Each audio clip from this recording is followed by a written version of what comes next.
Ano ba yan? Nakakadiri naman. Dito pa talaga si Nen. Pakaibuhan naman ako. Talaga. Pangga. Oo nga. Naku. Papaliwanag ko. Bakit ano bang meron dyan sa asawa mo na wala sa akin? Yung puso ko. Hello po. Pwede pong bumili?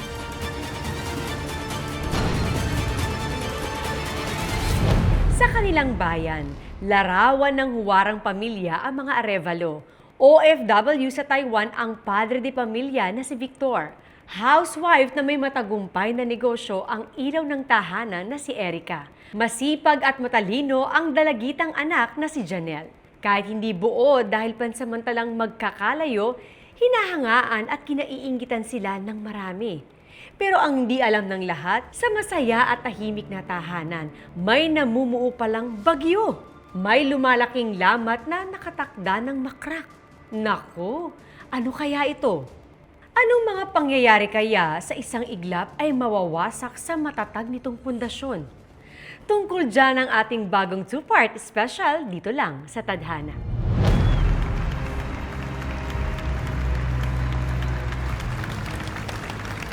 Congratulations in advance. Ang galing ng anak mo. Thank you. Janelle Arevalo ng Dalisay Section. Nanalo tayo, ma! Lapitan mo na ang anak mo. Naiya ka?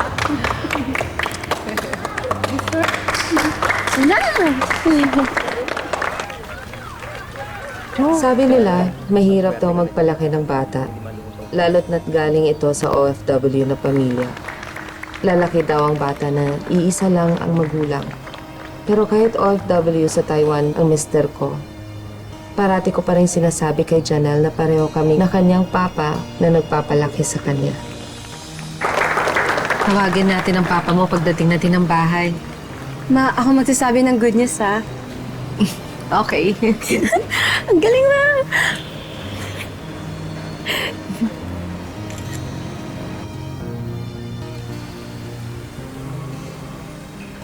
Pangga, kamusta yung konti si Janelle? Ako ito, anak natin, may kukwento sa'yo. Hello, pa? Best speaker ako. Ako re-represent sa regional level. Ba, talaga? Galing-galing na naman ng baby ko. Manang-mana ka talaga sa amin ng mama mo. Anak, sandali lang. May asikasuhin lang ako. Usap tayo later, ha?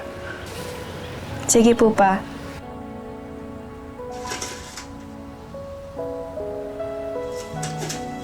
Mama, ang weird naman ni Papa. Eh, di ba free naman siya sa gantong oras? Anak, alam mo namang busy ang papa mo palagi.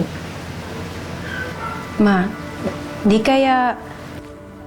Surprise! Papa! Congrats, baby! Galing-galing mo naman. Ginagawa mo dito? Nakalid kasi ako. Alam mo na, sayang naman kung hindi ko gagamitin yung vacation leave ko para lang makita ko yung dalawa. Miss kita. Ang ganda. Miss din kita. Talaga? Sige nga, patunayan mo nga sa akin kung gaano mo ka miss. Ano? Wait, ikaw talaga.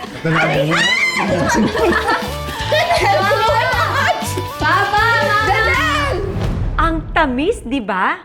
Kaya naman marami ang naiinggit sa dalawa. Sa pag-uwi ni Victor, nabuo muli ang kanilang pamilya. Kahit busy at todo kayod sa trabaho, naglalaan pa rin ng panahon si Victor sa mahalagang okasyon para sa kanyang mag-ina. Mapapasana all ka na lang talaga.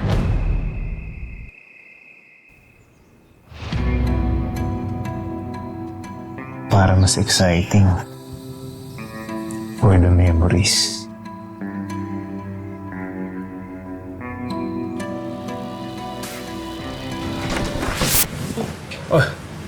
Anong ginagawa mo dyan? Wala. Nagsasalamin lang ako. Siyempre, gusto ko gwapo ako, di ba? Grabe, ang ganda talaga ng asawa ko. Bolero ka. Nakakagigil. Ikaw talaga.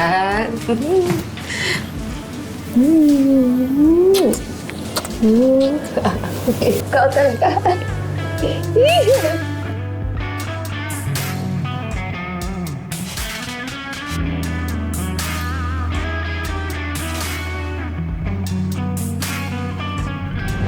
Aba.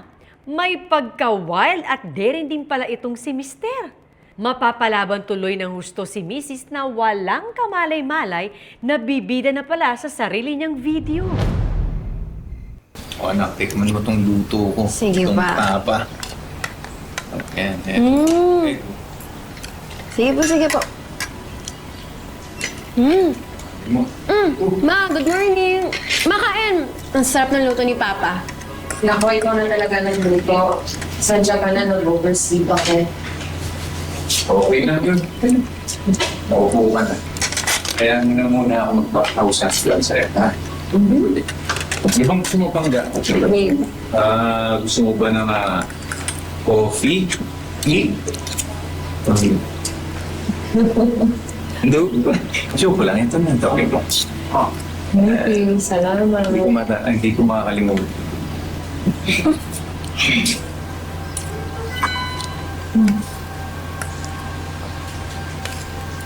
Ay naman.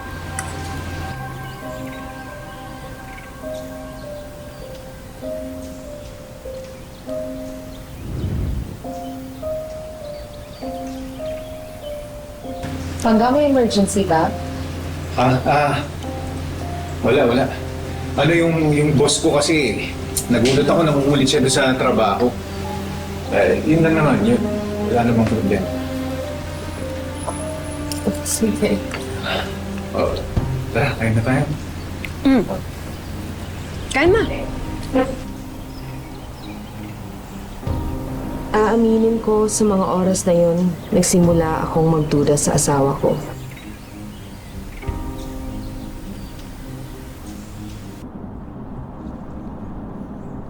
Lana? Nandito na ako.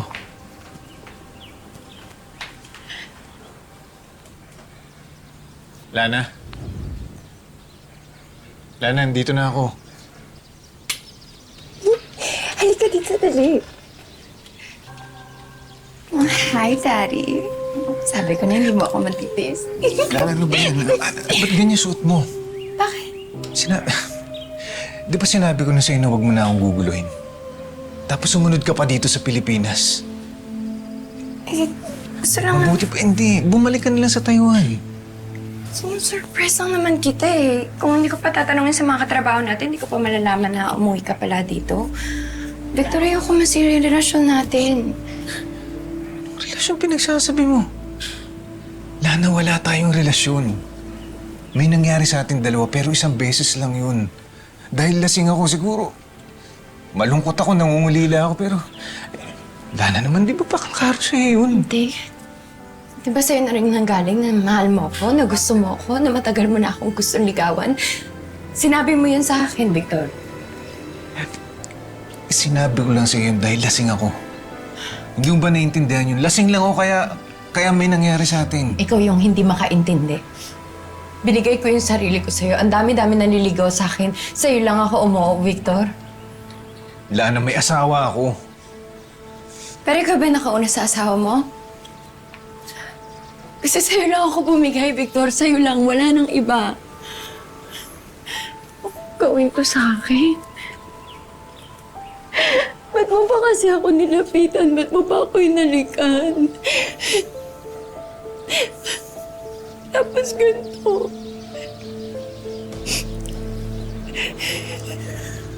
Lana.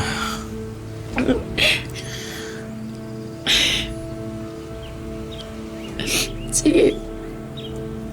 Basta pagbigyan mo lang ako. Pangako ko sa'yo, kakalimutan na kita.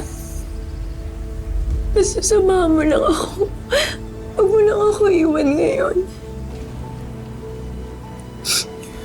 Please, Victor. Totoo ba yung sinasabi mo? I promise. Sabi ko sa'yo, pagtapos ito, lalayan ako.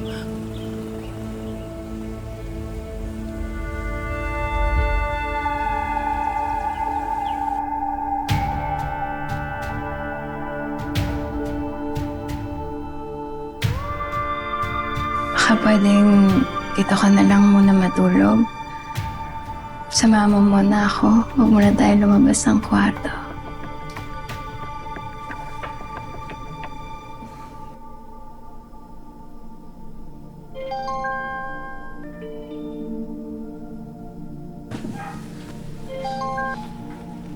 Hello? Panggasan ka na? Pauwi ka na ba? Oo, pauwi na ako. Sige, niluto ko ang mga paborito mo. Pauwi na rin si Janelle galing sa school. I love you. I love you too. Sige, bye. Alis na ako. So, ganun-ganun na lang yun? Iiwan mo na ako? Uuwi na ako sa asawa ko. Di ba't nangako ka na hindi mo na uguluhin? Pagkatapos may nangyari sa atin? Hindi na mauulit to, Lana. Bakit ano ba meron dyan sa asawa mo na wala sa akin? Mas maganda ba siya sa akin? Mas matalino ba siya? Anong meron sa asawa ko na wala sa'yo? Yung puso ko. Natural, asawa ko yun. Sa kanya pa rin talaga yung puso ko, Lana. Ano ka ba? Masyado kong umaasa. Ikaw, Ano yan? Ano yan? Ba't ganyan? Hindi ka alis. Hindi, alis. Akin na yung pantalon ko. Hindi. Lana, akin na yung pantalon ko. Gusto mo, umalis ka na naka-boxer, go! Pero hindi ko ibibigay sa ito. Lana! Sige. Uuwi ako na nakaganto, naka-boxer lang. Victor, please. Please, huwag mo naman ako iwan, Victor, please. Please. Diba sabi mo sa akin, mahal mo ko? Diba? Mamamatay ako pag iniwan mo ako. Mamamatay ako pag nawala ka sa akin. Huwag mo ako iwan. Basta Lana, tuparin mo yung pangako mo. Binigay ko naman yung hiling mo, di ba? Kaya tuparin mo yung pangako mo na hindi mo na ako guguluhin. Victor. Nagkakaintindihan ba tayo? Victor.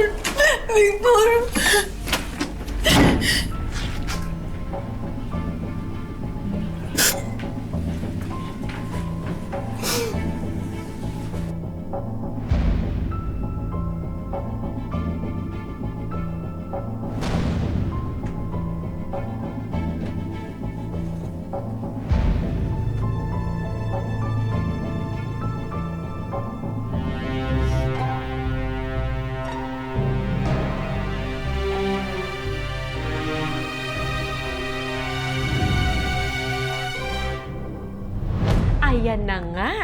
Mukhang may tama ang hinala ni Erica. Sa kabila ng pagiging mabuti at mapagmahal na asawa, may lihim din pala si Victor. Ito na ba ang babasag sa mabuting imahe ng kanilang pamilya?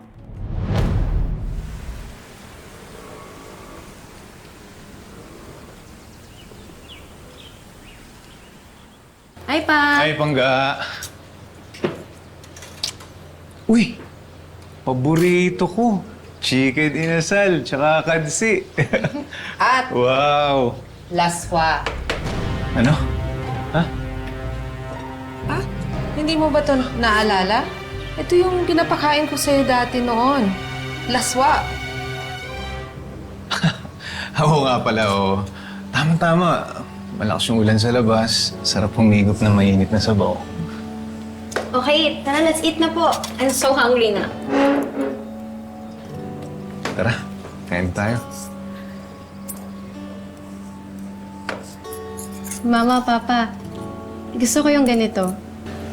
Yung sabay-sabay kumain. Sana ganito na lang po palagi. Huwag kang mag-alala na. Magagranta yung wish mo. Kasi last na punta ko na sa Taiwan. Tapos, mapipirme na ako dito. Magkakasama na tayo. Talaga, Papa? Oo! Best news ever! Ang sarap pagmasdan ng mag-ama ko. Sana ganito palagi ang pamilya namin. Masaya at puno ng pagmamahal. Teka lang. Dahil special tong moment na to, gusto kong tayo, Groupie! Groupie! Okay, sige, Papa, tara. tara. Popost ko to. Teka. Teka lang. Pa, okay ka lang? Teka, cellphone ko, nawawala. Wala dito sa bulsa ko. Paano nawala? Asan mo iniwan? Sandali, tatawagan ko ha. Tingnan ko kung Di baka mag-ring. naiwan ko doon sa, sa sasakyan kanina nung pauwi ako.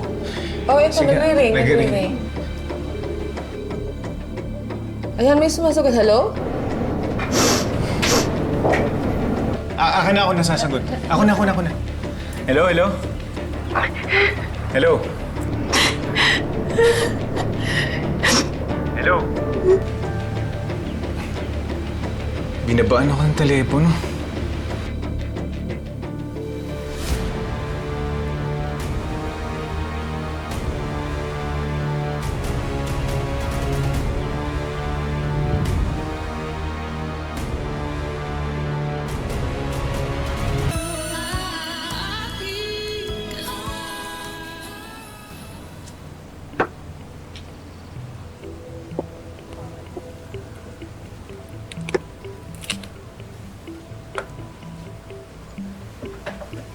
Good morning, Daddy.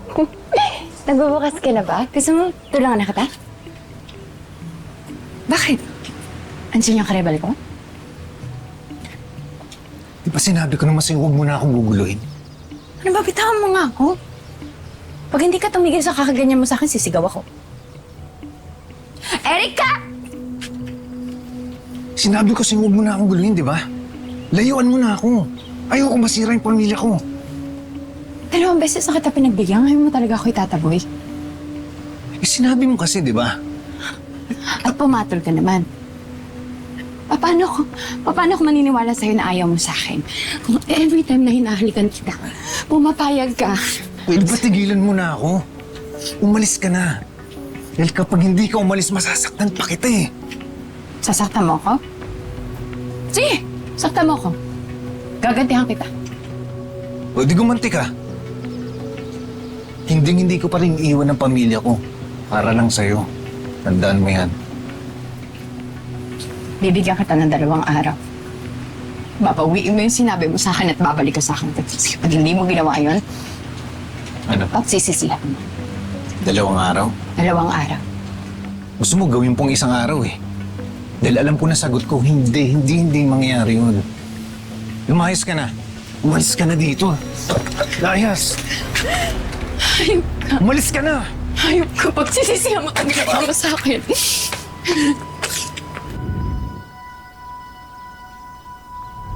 Ibang klase talaga itong si Lana. Pilit pa rin isinisiksik ang sarili sa isang lalaking pamilyado na. Ano kayang tumatakbo sa isip ng mga babaeng katulad niya? Siguro nung bata siya ay marami siyang pinagdaanan sa buhay. Pero wag na muna natin siyang i-judge. Wala naman kaming problema sa anak namin. Kahit ako lang ang nagpapalaki sa kanya dito, I make sure na alam niya na kasama namin ang papa niya sa pagpapalaki sa kanya. Kahit na sa ibang bansa siya. At saka walang araw na hindi ako tumatawag sa kanila. Talagang lagi ako nag-update. Siyempre, mahal na mahal ko itong mga to eh. Mahal ko pamilya ko. Inggit nga kami kasi kahit busy si Erika, may time niya sa anak niya. Di ba? Ang saya-saya nga namin na nakauwi na to dito. Iniisip na nga namin kung saan kami magbabakasyon. Hindi nga ng tagal itong nawala. Saan po maganda magbakasyon? Oo nga eh. Oh. Ano pang sinend mo sa GC natin? Teka, wala akong sinasend sa GC natin. Ayan, Ano oh. ba yan? Grabe. Ay, Ano yan? Ano to? Ano to? Nakakaya naman. Hindi naman nakakadiri. Ito pa talaga sa GC. Ay, madam, bigyan mo ng action to, ha? Nakakaya ko. Dumating na ang araw na kinakatakutan ni Victor. Ang mabunyag ang kanyang mga lihim. Kawawang Erika, nadamay pa. Walang kamalay-malay na ang mga eksenang pribado ay mabubunyag sa publiko. Nakakadiri naman. Napakaingo ka talaga. Ito pa talaga yan, agay.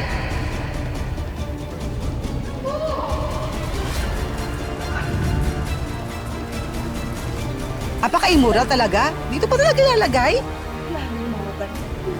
Naku! Pangga. Pangga? Kapaliwanag ako. Grabe! Huwag mo ako hawakan! Huwag mo ako hawakan! Huwag mo ako hawakan! Tawan mo ako! Pangga! Erika! Ay, naku! Erika! Hayop ka! Walang iya ka! Ba't mo ako kinukunan ng video Erika! na hindi ko alam? Hayop ka! Walang iya ka! Wala akong kasalanan, Erika. Nawala yung cellphone ko eh. Ano wala? Bakit mo ako kinukunan na hindi mo sinabi? Alam ko hindi ka papayag doon sa ginawa kong yun. Para saan yung video na yun na kailangan mo kukunan? Sumagot ka! Ano ba? Erika, patawarin mo na. Maghuhuwakan! Patawarin mo ako. Nagawa ko lang naman yun dahil mahal na mahal kita. May matino bang asawang gagawin yun sa akin, ha? Anong mukhang ihaharap ko sa kanila? Paano ako haharap sa kanila? Binaboy mo ako! Binaboy mo! Walang iya ka! Binaboy mo ako! Erika, sorry. Nag-iya ka! Maghuhuwakan! Sorry. Totoo ba?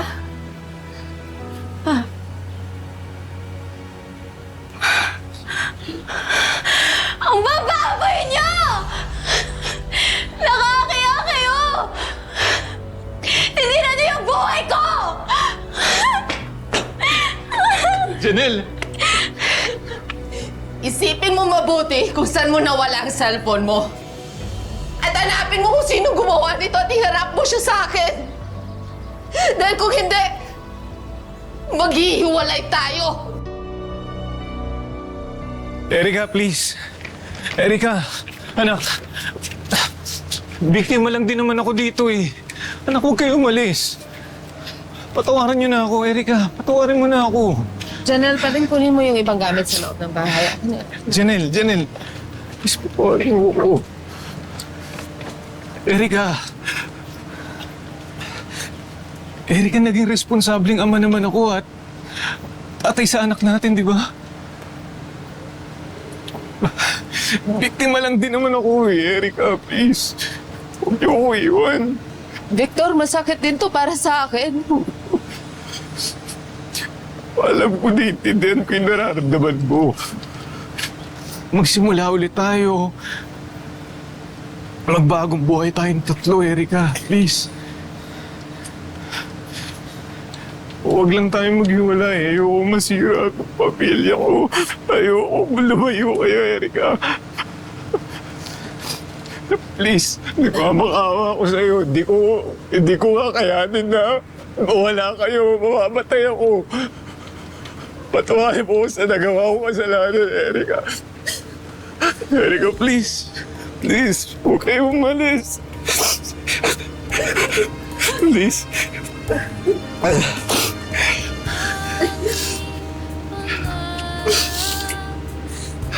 Erika. Simula noon, nag-iba na ang tingin sa akin ng mga tao. Pakiramdam ko, hindi lang hubad na katawan ang nakita nila. Pati na rin ang kaluluwa ko. Sasabihin mong hindi mo na ako mahal. Mahal mo pa ba ako, Erika?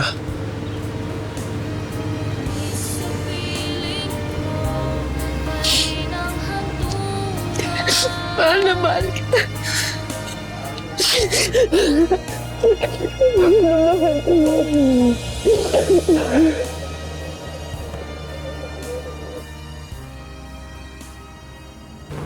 Hello po.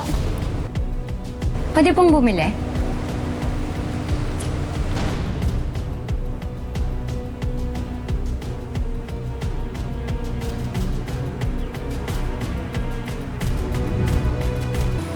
Sorry. Bad timing ba yung dating ko? Tsaka na, sarado po kasi kami ngayon. Sayang naman. Magpapaparty kasi sana ako eh. Parang kaya na lang yung bukas na party shop dito. Hindi mo ba narinig yung sinabi niya? Sarado na nga to. Umalis ka na. Nagtatanong lang ako. Umalis ka na. Wala, sarado tong shop. Nagtatanong nga lang ako. Ba't ka nagagalit? Di, pasensya na ha. May importante lang kaming pinag-usapan mag-asawa. Victor. Sige na, pwede mo umalis ka na. Umalis ka na. Ako aalis na ako. May skandal na yan si Erica. Sirang-sira na siya sa lahat ng tao. Bakit hanggang ngayon siya pa rin yung pinipili mo? Victor, may problema ba? Sino siya?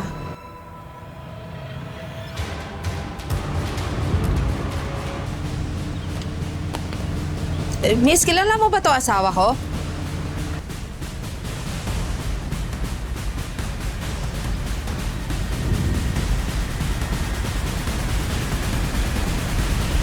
Ngayon nag-cruise na ang landas sila Erica at Lana, paano ipapaliwanag ni Victor kung sino itong babaeng kausap niya? Aaminin na ba niya ang totoo? Tuluyan na bang mabibisto ang matagal nang itinatagong sikreto? Abangan sa susunod na Sabado sa pagpapatuloy ng ating kwento dito lang sa Tadhana. Magandang hapon mga kapuso, ako po si Marian Rivera. Tumahimik ka! Sinungaling ka! Tumahimik ka! Sinungaling ka! Ha? Sinira mo pamilya natin! Sinira mo ang anak natin! Tapos ngayon gusto mo sumama ako sa inyo? Ha? Sinungaling ka pa ba? Ikaw, hayop ka! Hayop ka! Hayop ka dito! Ano, hindi ka titigil? Ha? Mamatay ka!